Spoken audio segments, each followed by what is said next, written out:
तंबाखू खाता, इकडून तिकडून पचकान ठोकता, इकडून तिकडून पचकान ठोकता.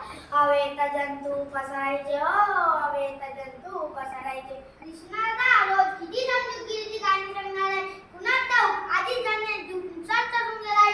तिथे बघा, तिथे तंबाखूच्या पिचकाऱ्या, शी शी शी. काय झालं पप्पी, कसा रडतात ते बघ. माधवा निघाले शाळेची, तयारी करून आले, तुला वेळ होईल. गोपी चल लवकर, शाळेला वेळ होईल, नाही तर आपल्याला गुरुजी ओरडतील. गोपिका, शाळेत काय झालं तुला माहित आहे का? गंमतच झाली. काय झालं रे? अरे आमच्या वर्गातील एका मुलाने गुटखाचे पाकीट आणले होते शाळेजवळच्या आधी दुकानातून. अरे बापरे, मग? आमचे गुरुजी ओरडले